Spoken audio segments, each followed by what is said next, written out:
1300 hours, Pakistan Standard Time. Assalamu alaikum. This is Radio Pakistan. The news read by Ali Ahmed. First, the headlines. Prime Minister has emphasized on collective responsibility of the society to fight against the menace of narcotics.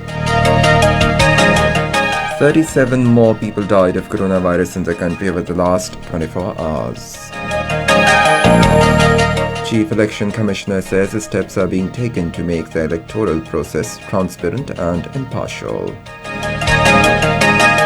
In Afghanistan, 5 security personnel have been killed in a Taliban attack in Kunduz province. And now the news in detail.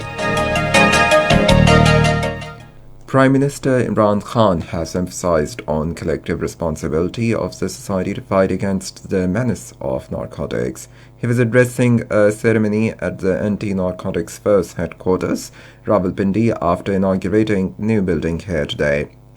The Prime Minister said we will together fight the cancer of drugs in the society as we have to protect our youth.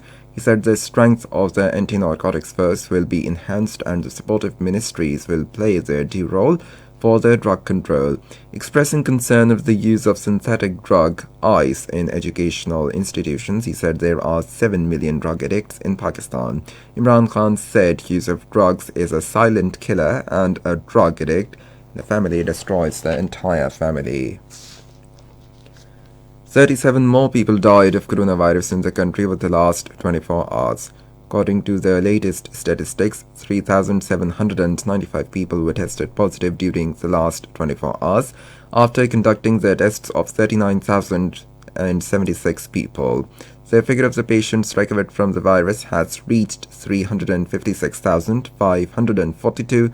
There are now 55,354 active cases in the country. Chief Election Commissioner Sikandar Sultan Raja says steps are being taken to make electoral process transparent and impartial. He was addressing a ceremony in connection in National Voters' Day in Islamabad today. The Chief Election Commissioner said the Election Commission of Pakistan is an independent institution and it provides equal opportunities of the right to vote to all citizens. The government of Khyber Pakhtunkhwa has suspended the services of 7 staff members, including hospital director of Khyber Teaching Hospital, immediately over negligence in yesterday's incident. According to details, 7 patients died in Khyber Teaching Hospital, Peshawar, due to lack of oxygen to these patients. Meanwhile, the Board of Governors of the hospital have submitted its report to the government, identifying the carelessness of the hospital administration. The Chief Minister Mahmood Khan said the culprits involved in this incident will be brought to justice at all cost.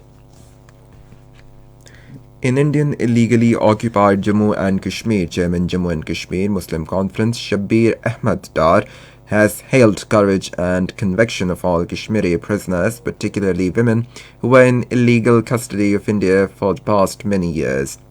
According to Kashmir Media Service, Shabbir Ahmed Dar said that steadfastness exhibited by these proud daughters of Kashmir is a real source of inspiration for all of us to continue our struggle against the illegal occupation of India.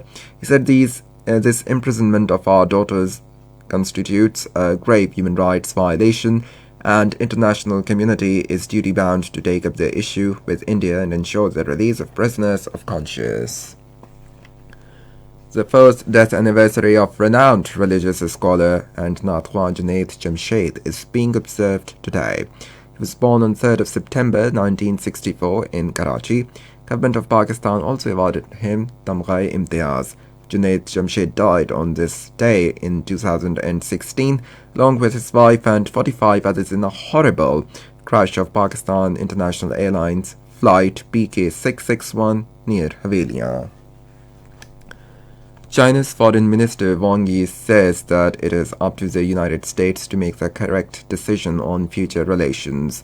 Speaking to a group of business leaders from United States firms, Wang Yi said that China and the United States can totally cooperate on areas such as managing the pandemic, economic recovery, and climate change.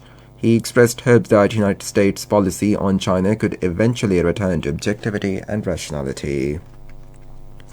In Afghanistan, 5 army soldiers have been killed and 4 others wounded in a Taliban attack in Kunduz province. Talking to media, Deputy District Chief Qudratullah Safi said that 2 soldiers were missing after the clashes and presumably were captured by the militants. And that is the end of the news. For more news and analysis, log on to our website radio.gv.pk and also watch live video streaming of our bulletins on the link facebook.com/Radio Pakistan News Official.